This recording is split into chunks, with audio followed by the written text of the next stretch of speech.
Welcome back to my channel friends. आज हम देखने वाले हैं फ्यूचर इंडेफिनिट टेंस। जो बाकी वीडियो में हम पहले के टेंस पढ़ चुके हैं, तो आज हमारा जो टेंस है वो है फ्यूचर इंडेफिनिट टेंस।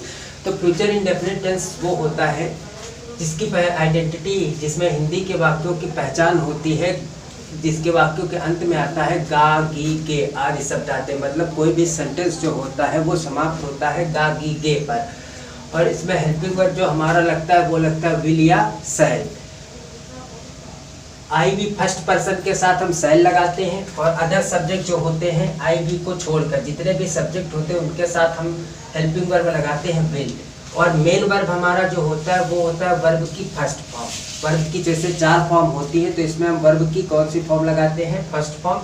और इसका पॉजिटिव रूल जो होता है वो यह होता है, सबसे पहले इसमें हम लिखते हैं सब्जेक्ट, फिर उसके बाद लिखेंगे विल या शैल, फिर उसके बाद वर्ब की फर्स्ट फॉर्म, फिर ऑब्जेक्ट, उसके बाद अदर वर्ड। तो सब्जेक्ट के अनुसार हमको विल शैल लगाना, इसीलिए इसमें ऑब्लिक लगा है, और सब्जेक्ट के अनुसार हम इसमें विल या शैल लगाएंगे। तो फ्रेंड्स हमारी समझ में ये आ गया होगा कि कोई भी वाक्य अगर जब बोला जाए और वो समाप्त हो गा गी गे पर, तो हमारा फ्यूचर इंडेफिनिट टेंस में होता है। फ्यूचर इंडेफिनिट टेंस में होगा, और इसमें हेल्पिंग वर्ब जो हमारा होता है वो लगता है विल या शैल। आई वी फर्स्ट पर्सन जो होता है उसके साथ हम लगाते हैं शैल। बाकी थर्ड पर्सन हो या थर्ड पर्सन होता है या सेकंड पर्सन होता है, उसके साथ जितने भी अदर सब्जेक्ट इन दोनों को छोड़कर आते हैं उसके साथ हम लगाएंगे विल। मेन वर्ब हमारी लगती है वर्ब की फर्स्ट फॉर्म। पॉजिटिव रूल हमारा हो जाएगा, सबसे पहले हम लिखेंगे इसमें सब्जेक्ट विल या शैल, वर्ब की first form, object plus other word.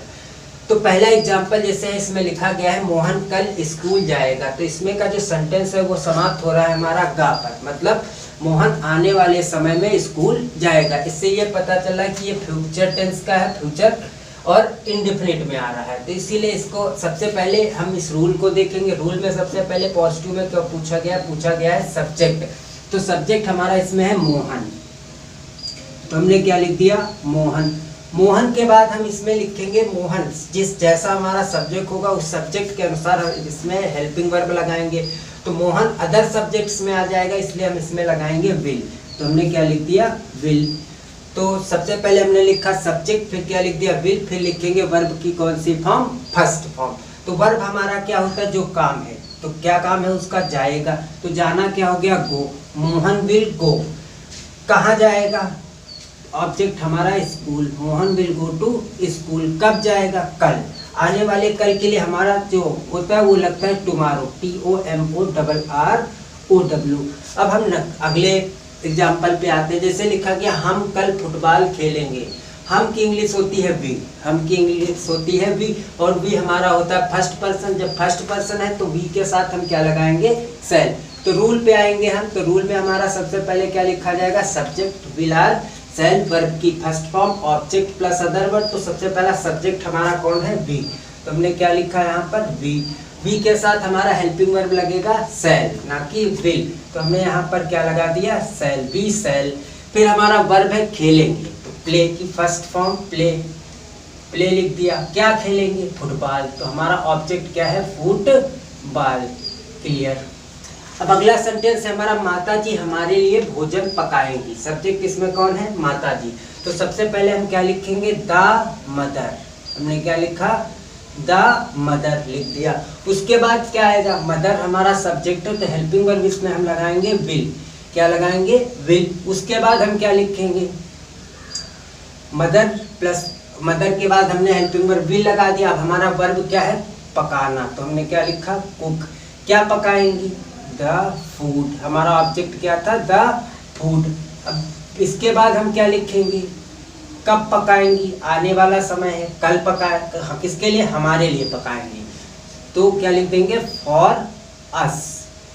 तो फ्रेंड्स ये इतना आप लोगों की समझ में आ गया होगा। कुछ वाक्यों में ऐसा आता है जैसे दृढ़ता, अवश्य या जरूर। जैसे जिस वाक्य में दृढ़ता हो या अवश्य हो या जरूर आता है, तो उसमें हम ये करते हैं हेल्पिंग वर्ब बदल देते हैं। मतलब आई भी फर्स्ट पर्सन के साथ हम लगा देते हैं विल, और तथा अन्य सब्जेक्ट के साथ हम लगा देते हैं शैल। जैसे इस तरह से, जैसे इसमें दृढ़ता आ जाए। क्या आ जाए? दृढ़ता। जैसे बोला गया वह स्कूल अवश्य जाएगा। अवश्य या जरूर बात एक ही होती है। अवश्य जाएगा। तो हम कैसे करेंगे इसको?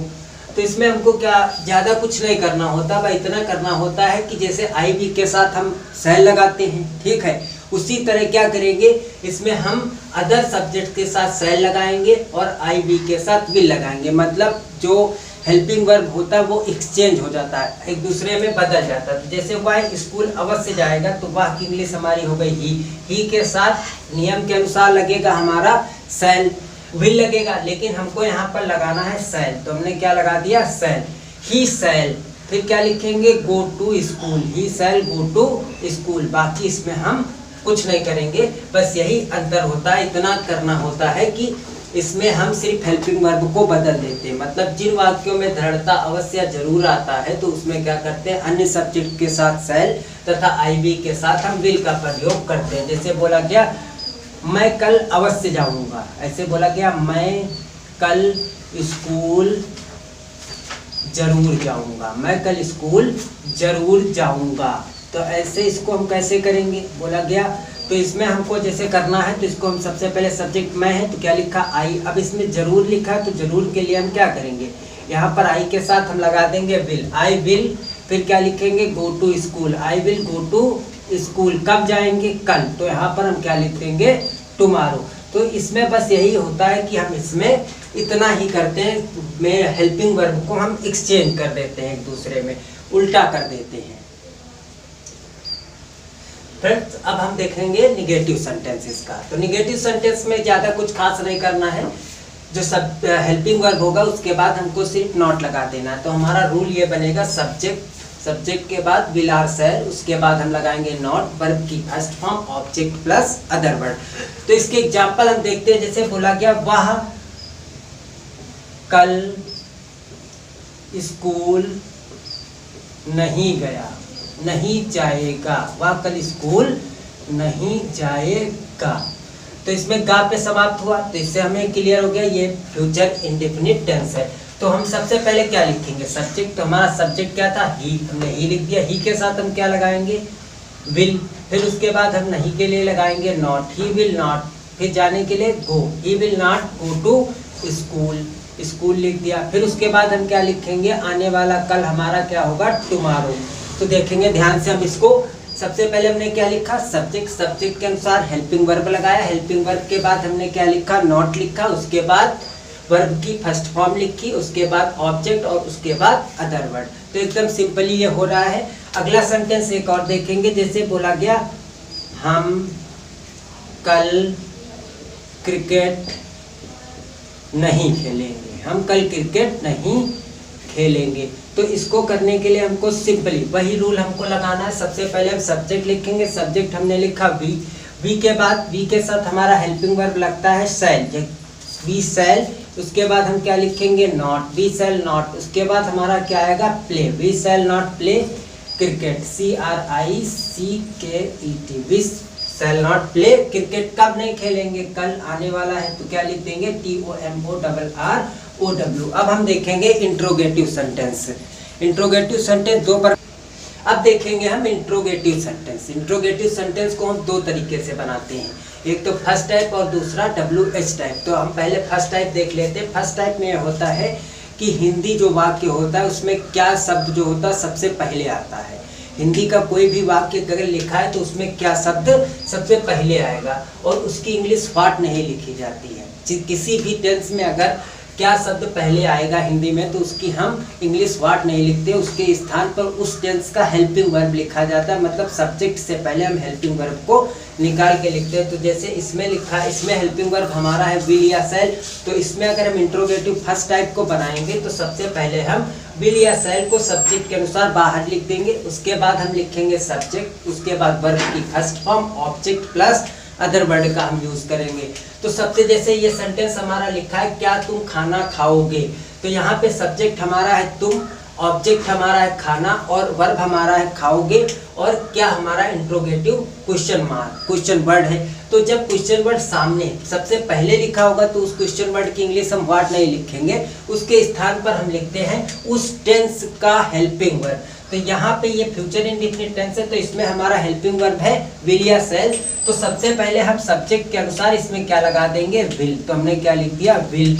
फिर सब्जेक्ट हमारा कौन है, यू, तो हमने क्या लिखा, यू, विल यू लिख दिया हमने। उसके बाद हमारा वर्ब है खाओगे, तो खाने की क्या होती, ईट, क्या खाओगे, खाना, तो हमने क्या लिख दिया, ईट फूड। तो क्वेश्चन इस तरह से इसको हम करेंगे, विल यू ईट फूड, और इसमें हम दा लगा सकते हैं, दा लगा दिया हमने, will you eat the food, एकदम सिंपल हो। जैसे बोला गया, अगला सेंटेंस देखते हैं, क्या सोहन बाजार जाएगा। तो यहाँ पर क्या लिखा हुआ है, तो क्या के लिए हम यहाँ पर लगाएंगे विल, तो हमने क्या लिखा, विल, विल लिखा। फिर हमारा सब्जेक्ट कौन है, सोहन, तो हमने क्या लिखा, सोहन। और वर्ब हमारा क्या है, जाएगा, तो हमने क्या लिखा, गो, कहाँ जाएगा, to market, will Sohan go to market, एकदम सिंपली। और लास्ट में हम क्या लगा देंगे, क्वेश्चन मार्क। फिर अगला सेंटेंस हम देखेंगे, क्या लड़के विद्यालय नहीं जाएंगे। ये इंट्रोगेटिव निगेटिव सेंटेंस है। तो इंट्रोगेटिव निगेटिव सेंटेंस में क्या करते हैं, नॉट का प्रयोग हम सब्जेक्ट के तुरंत बाद, जैसे यहाँ पर रूल में है, जैसे विल आर सेल सब्जेक्ट, तो नॉट जो हमारा लगेगा वो हमारा यहाँ पर लगेगा। तो इसको हम ऐसे करेंगे, तो लड़के बहुत सारे हैं, तो इसमें आई भी तो है नहीं, तो हम यहाँ पर क्या लिखेंगे, विल। फिर हमारा सब्जेक्ट है द बॉयज, तो हमने क्या लिख दिया, विल द बॉयज। फिर क्या लिखेंगे, not, will the boys not go to school, will the boys not go to school, क्या लड़के स्कूल नहीं जाएंगे। तो इतना आप समझ में आ गया। अब हम अगर अगला देखेंगे इंट्रोगेटिव WH। अब हम देखेंगे WH टाइप, मतलब क्वेश्चन वर्ड टाइप। इसमें क्या होता है, इसमें कोई भी सेंटेंस हिंदी में जब बोला जाएगा तो कोई भी क्वेश्चन वर्ड, जैसे क्या, कब, कौन, कहाँ, कैसे, क्यों, कितना, कितनी, कितनी, ये सब क्या होते हैं, वाक्य के बीच में लिखे होंगे। ये इंट्रोगेटिव वर्ड जो है, जैसे क्या, कब, कौन, कहाँ, कैसे, क्यों, इस तरह के जो शब्द होंगे ये हिंदी वाक्य के बीच में लिखे होते हैं। तो जब इनकी हम इंग्लिश बनाने लगते हैं तो क्या करते हैं, सबसे पहले उसी क्वेश्चन वर्ड की इंग्लिश लिखेंगे, उसके बाद सब्जेक्ट के अनुसार हम विल या सेल लगाएंगे, उसके बाद सब्जेक्ट लिखेंगे, वर्ब की first form, object plus other word. अब हम इसी रूल से चलते जाएंगे और करते जाएंगे, सभी ध्यान से देखेंगे इसको हम। जैसे बोला गया, वह कल कहाँ जाएगा, वह कल कहाँ जाएगा, क्वेश्चन मार्क। तो यहाँ पर पूछा गया वह कल कहाँ जाएगा, क्वेश्चन है।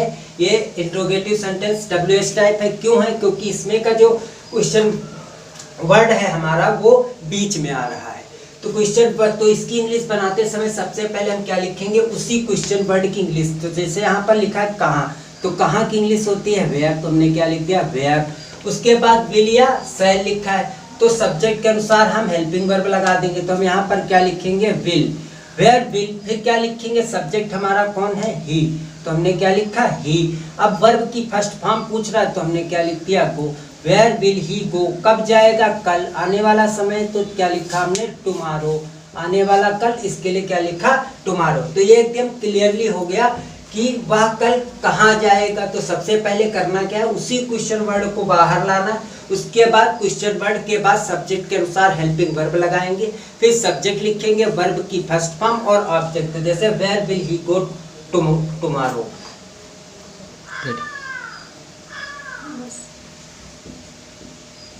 चालू कर देना।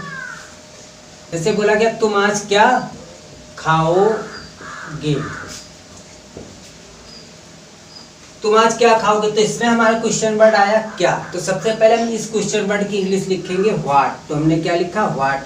अब सब्जेक्ट हमारा तुम है, तो तुम के हिसाब से हम क्या लगाएंगे, विल, हमारा हेल्पिंग वर्ब लगेगा। फिर हमारा सब्जेक्ट कौन है, यू, तो हमने क्या लिखा, व्हाट विल यू। फिर क्या लिखेंगे, वर्ब हमारा है ईट, खाओगे, कब खाओगे, आज, तो क्या लिखा हमने, टुडे। तो what will you eat today, what will you eat today, तुम आज क्या खाओगे। तो जब भी कोई क्वेश्चन वर्ड बीच में होता है तो इस क्वेश्चन वर्ड को हम कहाँ पर लिखेंगे, सबसे आगे। उसके बाद हम लिखेंगे हेल्पिंग वर्ब, उसके बाद सब्जेक्ट, फिर वर्ब की फर्स्ट फॉर्म, उसके बाद ऑब्जेक्ट या अदर वर्ड का प्रयोग करते हैं। इसी तरह से अगर बोला जाए, तुम्हें कौन पढ़ाएगा, तुम्हें कौन पढ़ाएगा, तो इसमें सब्जेक्ट हमारा है नहीं, ऑब्जेक्ट है तुम्हें, जिसमें कौन होता है उसमें सब्जेक्ट हमारा अंडरस्टूड रहता है। तो सबसे पहले इसको अगर इंट्रोगेटिव सेंटेंस को हमको इंग्लिश बनानी तो सबसे पहले हम कौन की इंग्लिश लिखेंगे, हु। अब हमको इसमें ये तो पता नहीं इसमें हम क्या लगाएंगे, विल। तो हमने क्या लिखा, विल। हु विल, क्या वर्ब हमारा क्या है, पढ़ाना। तो हमने क्या लिखा, हु विल टीच। किसको पढ़ाएगा, तुम्हें। हु विल टीच यू, तुम्हें कौन पढ़ाएगा। आई होप फ्रेंड्स आप लोगों की समझ में वीडियो आ गया होगा। Thanks for watching.